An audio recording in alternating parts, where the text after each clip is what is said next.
Hello, how are you students? कैसे हो आप सब? उम्मीद है बहुत अच्छे से होंगे, एंजॉय कर रहे होंगे पढ़ाई के साथ साथ फेस्टिवल को भी। जैसा कि अभी पिछली त्यौहार हमारी दुर्गा पूजा जो माता रानी की कृपा से बहुत अच्छे से सभी जगह पे बीत गई है ना। और इसी बीच में जो स्थितियाँ रहीं वो आपके लिए अनुकूल ही रहीं, ऐसा अंदाज़ा लगा सकता हूँ मैं। आप लोगों ने भरपूर एंजॉय किया होगा इस छुट्टी वाले सीज़न को, है ना। पंडाल का तो कंसेप्ट इस बार दिखाई नहीं दिया, लेकिन फिर भी जम करके पूजा पाठ हुई, अच्छे से हम लोगों ने श्रद्धा भक्ति दिखाई। तो चलिए स्टूडेंट, इसी श्रद्धा भाव को हम लोग आगे बढ़ाते हुए अपने क्लास में फोकस करते हैं। और इस क्लास में क्लास 12 के वीडियो पार्ट 2 को लेकर के मैं आया हूँ। थीम 3 पार्ट 1 को जो मैं डिस्कस कर रहा था उसका आज वीडियो नंबर 2 है, जिसमें हम लोग आज जो टॉपिक्स देखने वाले हैं वो आपके बोर्ड में मेंशनड है स्टूडेंट। आप लोग देख सकते हो इसमें जो किंगशिप एंड मैरिज जो सिस्टम थी उसमें हम लोगों ने उसके बारे में जो देखना शुरू किया था उसको आज पूरी तरह से मैं डील करने वाला हूँ। और उम्मीद करता हूँ कि आज इसके 2 पार्ट को हम इसको डील करेंगे। तो चलिए स्टूडेंट, इसी के साथ शुरुआत करते हैं आज की क्लास की। आज की क्लास में जो पहले टॉपिक रहने वाली है वो होगी हमारी kingship and marriage, many rules and valid practices. उसमें जो हमारा फर्स्ट पॉइंट होगा स्टूडेंट, फर्स्ट पॉइंट वो रहने वाला है फाइंडिंग आउट अबाउट फैमिलीज। उसके बाद जो पॉइंट होगी the ideal of patriliny, rules of marriage, the gotra of women and were mother important. पहले हम लोग इतने सारी चीज़ों का डिस्कशन करेंगे और समय रहा स्टूडेंट इतनी सारी चीज़ों को डिस्कस करने के बाद का समय देखें कि अगर ज़्यादा वीडियो लंबी नहीं हो रही तो श्योर से हम लोग अगली टॉपिक जो होगी, जो टॉपिक हमारा होगा वो social differences within and beyond the framework of caste, इसको हम लोग देखेंगे, जिसमें गोत्राज वगैरह है ना, जो वर्णाश्रम सिस्टम है वो सब चीज़ों को हम लोग वहाँ पे देखने का काम करेंगे। तो चलिए स्टूडेंट, हम लोग जो भी देखने जा रहे हैं इस टॉपिक को उसको कंटिन्यू करें। तो एक कंटिन्यू से पहले एक बार बार की तरह एक टैगलाइन में जोड़ूंगा और वो आप लोग के लिए बहुत मैंडेटरी ऑप्शन है स्टूडेंट। चैनल को लाइक, शेयर और सब्सक्राइब करना ना भूलें। अगर चैनल पर नए हैं तो आपको इस चैनल में आने के बाद इस चैनल को सब्सक्राइब करनी है, ताकि आप रेगुलर आने वाली वीडियोज़ का अपडेट आपके मोबाइल पे सबसे पहले क्लिक करें। तो चलिए स्टूडेंट, इस बात की शुरुआत करते हुए इस क्लास की शुरुआत करते हैं। उम्मीद है आप लोग बहुत अच्छे से तैयार होंगे। Finding out about families. चलिए स्टूडेंट, हम लोग फाइंडिंग अबाउट हिज फैमिलीज के बारे में जान लें, परिवारों के बारे में थोड़ी जानकारी होनी चाहिए। देखिए स्टूडेंट, इस टॉपिक की जानकारी बहुत ज़्यादा मैंडेटरी हो जाती है, क्योंकि आप भी एक सोशल ह्यूमन्स हो और ह्यूमैनिटी होने के कारण आप सोशल इन्वायरमेंट में रहते हो। इन चीज़ों को जानना, फ़र्क करना, किन चीज़ों को कैसे समझना चाहिए, इन चीज़ों को जानने के लिए इसकी जानकारी आपके पास होनी चाहिए। आपको बता दो स्टूडेंट कि हमारे लाइफ में जो फैमिलियर रिस्पॉन्सिबिलिटी है उसको हम आप चाहे कोई भी कैंडिडेट दुनिया का हो उसको बेयर करता है। लेकिन आज जो है ना, अगर बात कर लें फैमिलीज़ का, तो वो कंसर्न आप लोग देख रहे हो शॉर्ट फैमिलीज़ का या सेपरेट फैमिली का कंसर्न ज़्यादा है। जबकि जॉइंट फैमिली एक टाइम हुआ करता था कि बहुत लंबी फैमिली, जैसे मम्मी पापा, दादाजी, नानी जी, दादी जी, फिर से चाचा चाची, है ना, अंकल आंटी जिसको आप कहते हो, फिर से आपकी सिस्टर्स हो गए, है ना, फूआ फूफा, ये सब जो हुआ करते थे ना एक टाइम पे, जॉइंट फैमिली काउंट होता था अपने इंडिया में। लेकिन अब क्या है ना कि धीरे धीरे ये कंसर्न शॉर्ट और सेपरेट फैमिली के रूप में, जिसमें हस्बैंड वाइफ यानी कि मम्मा एंड डैडा एंड आप, है ना, आप भाई बहन जो भी हो, तो इस रूप में ये कन्वर्ट होता जा रहा है। तो कम से कम ये सब जो चीज़ें हैं वो किस तरह से अपने दायरे को किस तरह से कंप्रेस कर रहे हैं, इन चीज़ों को हम लोग को जानने के लिए इस चैप्टर को बहुत अच्छे से जाननी है। तो पहले परिवार के बारे में हम लोग जान ले। आप जानते हो कि जो रिलेशंस है ना, ये जो हमने इतने सारे रिलेशंस को बताया, ये हम जैसे वर्ड जो है ना, यही बताता है कि ये फैमिली है और फैमिली की रिस्पॉन्सिबिलिटी क्या होती है इसके अंदर में आने के बाद आप जानते हो। ऐसा कहा जाता है कि जो भाई बहन है, चचेरे ममेरे ददेरे जो भी होते हैं ना, आप लोग बहुत अच्छे से जानते हो, कजन्स जिसको आप कहते हो, वो आपके क्या हैं, बहुत जगह पे बहुत ऐसे सोसाइटीज़ में माना जाता है कि ये ब्लड रिलेशन वाइज हमारे क्या हैं, अपने लोग हैं। बहुत लोग ये भी मानते हैं कि जो अपने हैं, अपने मम्मी पापा से जो बच्चे पैदा हुए हैं सिर्फ वही भाई बहन है। बहुत जगह पे ऐसा भी चलन है, ममेरे चचेरे को देखा नहीं जाता है। तो कुछ ऐसे रिलेशंस जो टेक्निकल तरीके से हमारे साथ जुड़ी हुई है, इन चीज़ों को जानने की ज़रूरत हम लोगों को है कि हाँ, जो रिलेशनशिप है वो कहाँ तक मतलब कि होनी चाहिए सीमित, है ना। तो इन चीज़ों को जानने का हम लोग काम कर रहे हैं। आपको बताऊँ स्टूडेंट कि जो हमारा इंडिया है ना, इंडिया में अगर खास करके मैं बात करूँ तो यहाँ पे जो सिस्टम है, एक टाइम के बाद जो आपका जो प्रॉपर्टी वाला पार्ट होता है उसमें भी आप देखो कि जो हिस्सेदारी का बात होता है वो भी क्या होता है ट्रेडिशन वाइज वो क्या हो जाता है जनरेट होते हुए वो डिस्ट्रीब्यूट होता हुआ दिखाई देता है। मतलब कि पापा की जो प्रॉपर्टी थी वो बेटे ने ले ली, बेटे की प्रॉपर्टी उसके बेटे ने ले ली, ऐसे करते करते वो डाइवर्ट होता चला जाता है।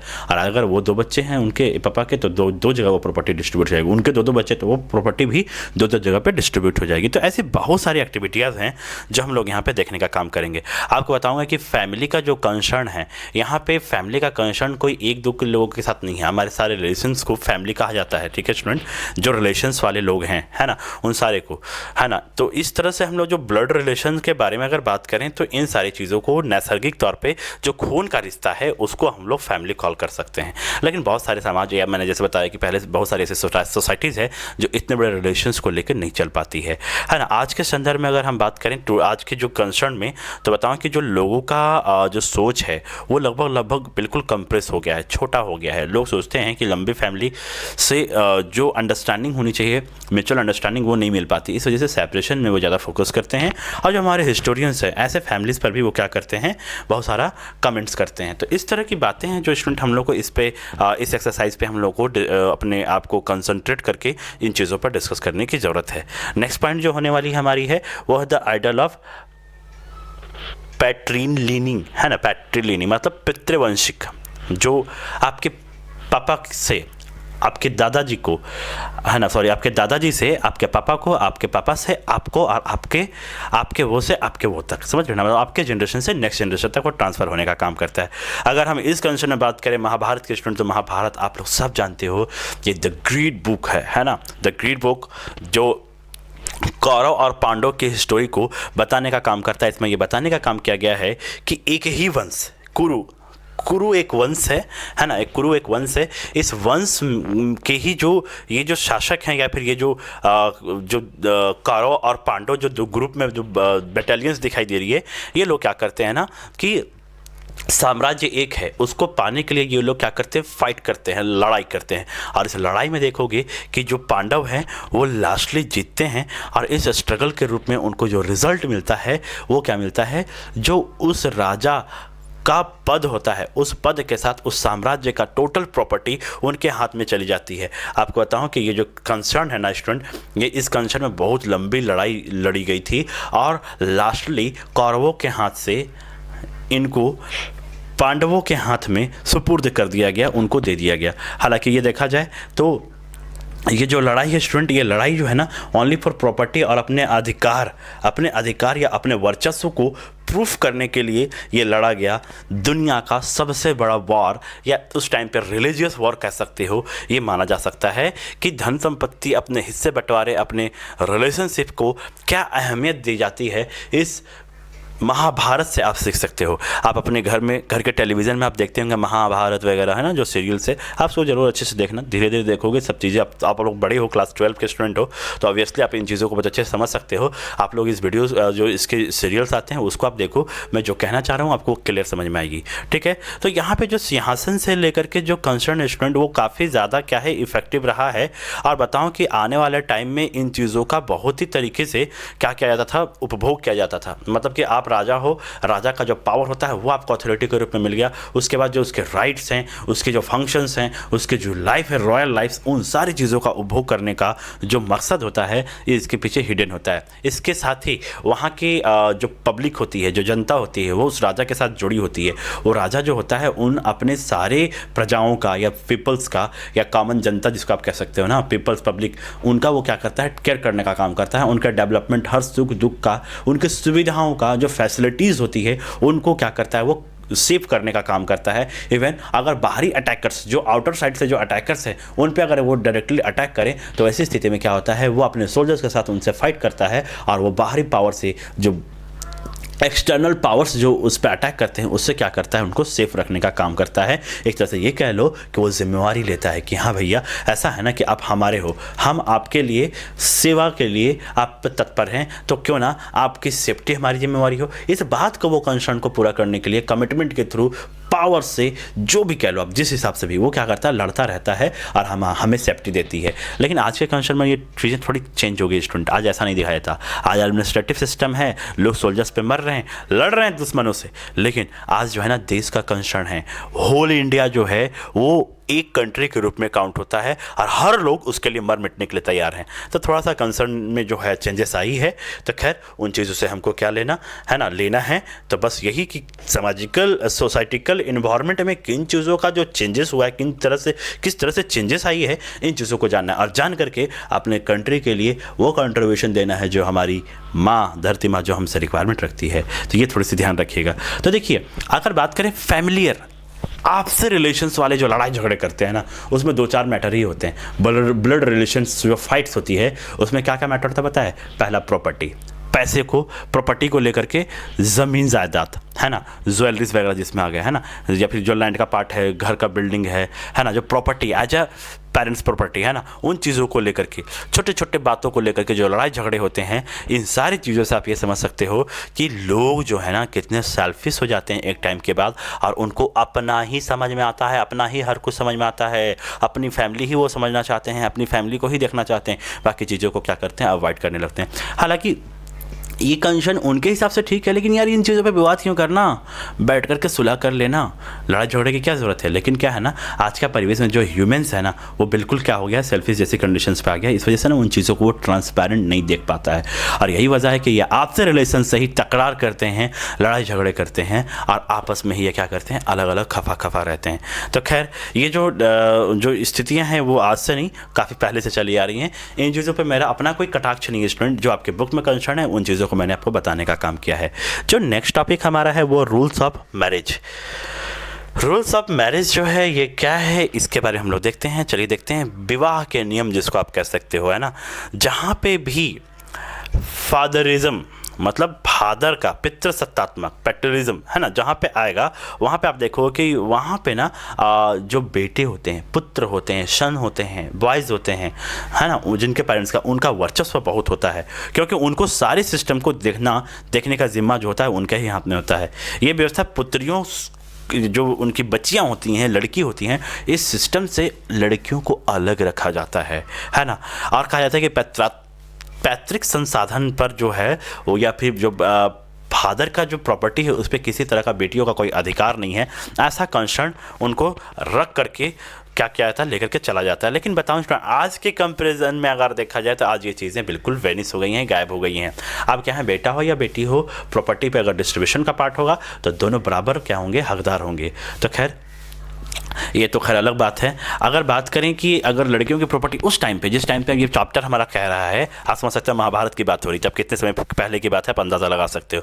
आपको बताऊं कि विवाह के लायक जो बच्चियां हो जाती हैं, लड़कियां, उनको ना उनके गोत्र से भी दूर रखा जाता है। ये तो आप देखते हो ना, पैतृक प्रॉपर्टी है, जो गोत्र वगैरह जो होता है, वो तो बच्चे एक ही माँ के संतान है ना, एक ही पापा के बेटे हैं ना, बेटियां हैं ना, फिर भी उनके साथ ये होता है। गोत्र जो है वो क्या करते हैं, जब उनकी शादी होती है तो वो जो जहाँ पे वो अपने ससुराल में जाते हैं, उनके गोत्र से उनको जोड़ दिया जाता है, और अपने ही घर में वो अपने गोत्र से थोड़ा अलग अलग रहती है। तो कुछ इस तरह की चीज़ों को क्या हो जाता है, बिल्कुल अलग तरीके से हमारे सोसाइटी में रखने का काम किया गया है। इस सिस्टम में देखोगे जो मल्टीपल मैरिज कर सकते हैं, इस सिस्टम में भी यहाँ पे काम करते हुए दिखाई देती है हमारी सोसाइटी में।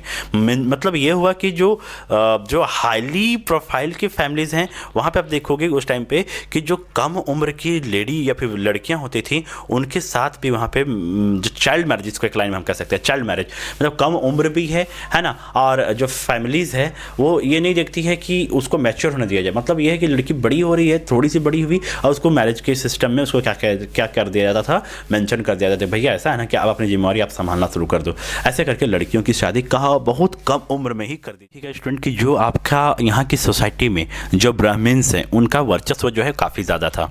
आपको बताऊं कि ये ऐसा मानते थे कि जो ये नियम बनाए हैं ये उनके अकॉर्डिंग बहुत सही है और सभी पे ये इम्प्लीमेंट होना चाहिए। ऐसी भावनाओं को रख करके वो क्या करते थे, बहुत ज़्यादा रूल रेगुलेशंस जो रिलीजियस फॉर्म पे बेस्ड था उस पर ये काम करते थे। आपको बताऊं कि 500 BC से लेकर के आप देखोगे, BC से लेकर के यहाँ पे देखोगे जो धर्मशास्त्र है, यानी कि रिलीजियस जो शास्त्र वगैरह होते हैं, उनसे जो रिलेटेड फार्मूलाज है वो क्या करते हैं, उनको लगातार जनरेट करते हैं। और इसका कलेक्शन बताऊँ आपको स्टूडेंट कि 200 BC से लेकर के 200 AD तक का जो सेशन रहा है, इस पर खासा फोकस किया। इन ब्राह्मणिन्स जो राइटर्स हुआ करते थे उन लोगों ने इस पर विशेष फोकस किया। आपको आगे बताऊं कि जो ये ब्राह्मण्स राइटर्स हुआ करते थे उनका ये मानना था कि जो ये रिलेशनशिप जो है, जो रिलेशनशिप जैसी चीज़ें हैं उनमें ये चीज़ें ज़्यादा वैलिड होती हैं, पूरी दुनिया जो है ऐसे नियम को फॉलो करे, ऐसा इनका मानना था। लेकिन बताओ स्टूडेंट कि इनकी जो रूल्स रेगुलेशंस थे ना, इतनी क्रिटिकल थी कि हर नॉर्मल आदमी उस रूल्स के अकॉर्डिंग अपने लाइफ को नहीं ले सकता था, नहीं जी सकता था।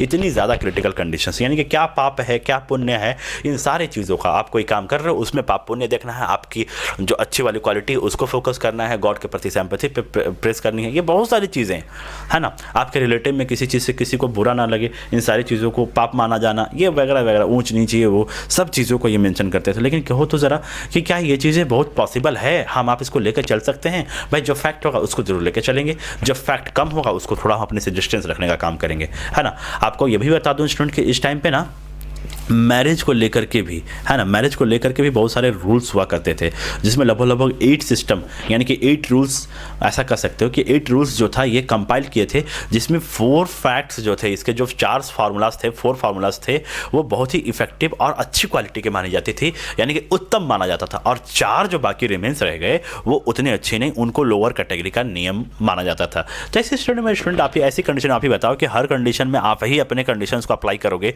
कुछ सोचने समझने सिचुएशन के अकॉर्डिंग कंडीशंस को टर्न नहीं होने दोगे, तो कहीं ना कहीं लोगों को अनकंफर्ट फील होगा और वो ऐसे सिस्टम को मानने से इनकार करेंगे। ये 100% सच है स्टूडेंट, ये आप भी जानते हो, है ना, क्योंकि ये पॉसिबल ही नहीं है कि ये ह्यूमन लाइफ अपने आप को उस हिसाब से ढाल पाए जिस हिसाब से कोई दूसरा कोई चाहता है कि रोटेट करिए, कैसे पॉसिबल है? ऐसा तो कुछ नहीं हो सकता। अब देखिए रूल्स वही है मेरे हिसाब से, मैं जो समझता हूँ मैं आपको बता दूँ कि जो रूल्स तो वही है भाई, जो आपको कंफर्ट प्रोवाइड करे, कंफर्टनेस प्रोवाइड करे, आपको ये लगे कि नहीं रियली में इसका कुछ सब्सटेंसेस है, इसका कुछ है, अस्तित्व है, इस पे होना चाहिए कुछ, तो उस चीज़ों को मानने से, एक्सेप्ट उन चीज़ों को लेकर के चलने का जो मन होता है ना, वो मन करता है। लेकिन जो चीज़ें बिल्कुल अनएक्सेप्टेबल है भाई, उसको हम कैसे एक्सेप्ट करें? फिर भी कोशिश करेंगे, क्योंकि ये जनरेशन टू जनरेशन ट्रांसफर हो रही है, इस पर मैं कोई कटाक्ष नहीं करूँगा। इन चीज़ों पे मैं आप लोगों को अपनी सोचने की कैपेसिटी पर छोड़ रहा हूँ कि इसको आप कैसे किस तरह से सोच पाते हो। तो चलिए स्टूडेंट, ये टॉपिक हमारा फिनिश हो रहा है, लेकिन जो इसका नेक्स्ट टॉपिक, सब टॉपिक्स है 2.4, वो कहता है द गोत्रास ऑफ वुमेन।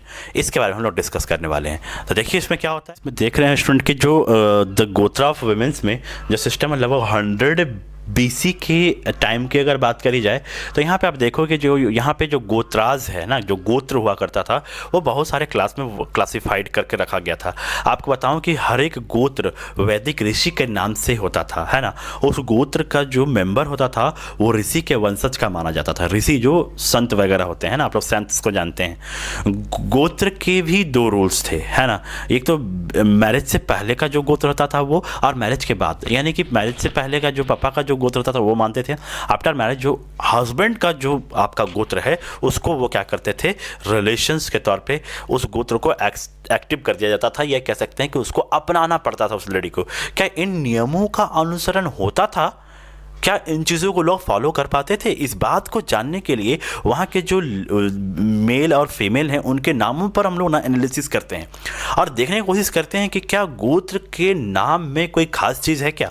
इन चीज़ों को हम लोग एनालिसिस करते हैं। चलिए कुछ देखते तो हम लोग रिजल्ट क्या पाते हैं इसके एक एग्जाम्पल के थ्रू। जो सतवाहनास थे, उनके जो शासक के वंशज थे, उनके कुछ हमारे पास स्टेचूज जो मिली है एविडेंस के तौर पे, तो उसमें आप देखोगे कि जो भी वहाँ के किंग्स हैं, जो वेस्टर्न इंडिया के डेक्कन वाले कुछ भागों में उनका शासन हुआ करता था, वहाँ पे आप देखोगे 2nd सेंचुरी जो BC से लेकर के AD तक का जो उनका जो शासन रहा है, उस टाइम में देखो जो सतवाहनास के जो एविडेंस प्राप्त हुए हमें, उनमें से ये पता चलता है कि जो भी इनके पारिवारिक रिलेशंस हैं, है ना, वो जो पारिवारिक और जो मैरिज वाले जो रिलेशंस हैं, उनका ये टोटल डायमेंशन रिप्रेजेंट करने का काम करता है। जो मैन्यू स्क्रिप्चर्स यहाँ पे जो मिली है वो ये, इससे ये पता चलता है कि रियली में यहाँ पे कुछ ऐसी चीज़ें होती थी, जैसा कि आप इमेज में देख रहे हैं कि यहाँ पे जो आपके पेज नंबर जो भी होंगे, जो पिक्चर नंबर 3.3 में आप देख सकते हो आपके इमेजेस, यहाँ पे एक किंग है और उसके बहुत सारे क्या हैं, कन्याएं, मतलब कि क्वींस हैं, रानियाँ हैं। इसमें आप ये देख सकते हो कि यहाँ पे क्या है कि बहुत सारी चीज़ें जो हैं इस फिगर में दिखाने का काम किया गया है और बताने का काम किया गया है कि यहाँ पे जो गुफा, जो यहाँ का केव है, वहाँ पे उत्कीर्ण किया गया है, जो बौद्ध भिक्षु को दान दिया जा रहा है। वहाँ पे मूर्ति में लगभग 2nd सेंचुरी की है। और उसमें ये बताने का काम किया जा रहा है कि जो मल्टीपल्स जो गर्ल्स हैं वो क्या है, ये दिखाने का काम कर रही है कि एक राजा का ना एक से ज़्यादा वाइफ हो सकता है। मतलब समझ रहे हो ना, मतलब 2 3 4। और वैसे भी पहले के टाइम में ना राजा वाजा का जो कंसेप्ट था स्टूडेंट, आपको बता दूं कि वो एक क्वीन से उनका नहीं काम चलता था। वो क्या करते ना, एरिया, जैसे उसमें कंसर्न भी था ना कि एरिया को अगर स्प्लिट करना है तो आप वहाँ से रिलेशन जोड़ दो, मैरिज कर लो वहाँ के राजा की बेटी से। तो वो राजा आपका खुद का रिलेशन हो गया, आप जमाई हो गए। जमाई मतलब कि दामाद हो गए। दामाद का सेंस ये हुआ कि वहाँ का उनको लड़ाई किए बगैर वो एरिया पर उसका कब्जा हो गया, जो वो कहेगा वो होगा, है ना। ऐसी चीज़ों पर कंसर्न करने का काम किया गया था स्टूडेंट। तो यहाँ पर आप देख सकते हो कि ये जो कुछ सातवाहनास के जो मल्टीपल जो सिस्टम्स हैं, मल्टीपल वाइफ्स का जो कंसेप्ट है वो यहाँ पे देखने को मिलता है ना। और तो बताऊँ कि राजा से विवाह करने वाली जो क्वींस होती थी उनको नामों का भी, उनका भी नाम का विश्लेषण किया जाए, एनालिसिस किया जाए, तो हम पाते हैं कि जो उनके नाम हैं वो लगभग गौतम और वशिष्ठ जो गोत्र हैं उन्हीं से उनका नाम क्या होता था, या टाइटल्स जो होता था, गोत्र जो होता था, कनेक्टेड होता था, है ना। इन चीज़ों को लेकर के चलना नहीं चलना वो उनके ऊपर डिपेंड था। लेकिन हाँ, ये बात तो हम कहेंगे कि उस टाइम पे ये फिक्स था कि मैरिज से पहले वाला जो सिस्टम है वो पापा के गोत्र को लेकर के लड़कियां चलती थी, और मैरिज के बाद वो हस्बैंड का जो गोत्र होता था ना वो उसको अपना लेती थी। तो कुछ इस तरह पे यहाँ पे काम करने का जो है सिस्टम, जो आज भी हमारे रिलेशंस में, आज भी हमारे सोसाइटी में ये चीज़ें, कल्चर्स, हमारी जो सिस्टम है, ये चीज़ें हमको देखने को मिलती है। ठीक है, तो आप यहाँ पर देख सकते हो कि जो रिलेशनशिप है वहाँ पर भी जैसे कि बहुत सारे जगहों पर ये होता है ना कि जैसे मेरे चचेरे भाई बहन, वहाँ पर मैरिज सिस्टम नहीं होता, क्योंकि उसको वो अपना ब्लड रिलेशन में खुद का वो ब्लड रिलेशन मानते हैं, मतलब कि वो जो खुद के संबंधी हैं, इसलिए वहाँ पे वो रिलेशन नहीं करते हैं। बहुत जगह पे गोत्र सेम होने पर विवाह नहीं होता है, उनका मैरिज नहीं होता है, जबकि बहुत जगह पे ऐसा नहीं होता है कि गोत्र डिफरेंट अगर सेम है तो भी होगा, है ना। या फिर रिलेशंस अगर सेम है तो भी हो सकता है, जैसे भाई बहन, चचेरे मेरे जो भी है ना, मतलब कजन सिस्टर हैं या ब्रदर हैं, उनके बीच में रिलेशंस होती हैं। तो ऐसे कंसर्न जो हैं वो लगभग देखी जाती हैं। आज के डेट में तो इन चीज़ों पर क्या है ना, बाउंडेशन ही खत्म हो जा रहा है।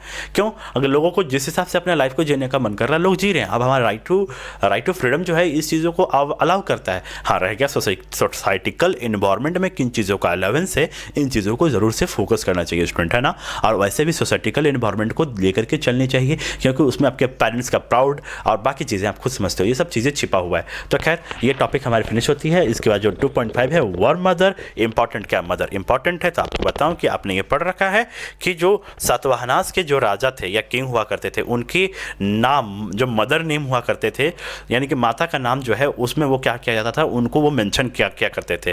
और उससे ऐसा फील भी होता है कि जो मदर्स हैं उनके नाम मेंशन होने से कितना ज़्यादा उनका इंपॉर्टेंस बढ़ जाता है। मतलब ये कि जो सातवाहनास का टाइम में ये हम लोग को अब फील होता है कि जो वुमेंस का कल्चर है, जो वुमेंस का जो स्टेटस है, वो उस टाइम पे बहुत अच्छा बना हुआ था। ये इस बात से हम समझ सकते हैं। हालांकि यहाँ के सोसाइटिकल एनवायरनमेंट में अगर बात करें स्टूडेंट ना, तो यहाँ पे ना पापा का कंसर्न जो है, या सोसाइटी में ये कह सकते हो कि जो पितृसत्तात्मक है वो कंसर्न जो है आपको यहाँ पे देखने को मिलेगा, है ना। यानी कि पापा पितृसत्तात्मक वाले हैं, जो सोसाइटी में रह रहे हैं, वो उन चीज़ों को भी एक्सेप्ट करते हैं। ये बात यहाँ पे आप देख सकते हो। तो इस तरह से आप देखते हो कि यहाँ जो वुमेंस मदर इंपॉर्टेंट, तो यस, यहाँ पे हम लोग कह सकते हैं कि वुमेंस का जो इंपॉर्टेंट रोल है ये यहाँ पे देखने को मिलता है, क्योंकि जिस तरह से पापा का सोसाइटी में इंपॉर्टेंस है, उसी तरह से मम्मा का भी जो सरनेम है या उनका जो भी स्टेटस है वो उनको एज पर इट इज़ रखने का काम करते हैं, उसको लेकर के चलने का काम करते हैं। तो इससे पता चलता है स्टूडेंट कि वहाँ के जो सोसाइटी में जो मम्मी और पापा का जो ग्रेविटी था, वहाँ की सोसाइटी में जो उनका वेटेज था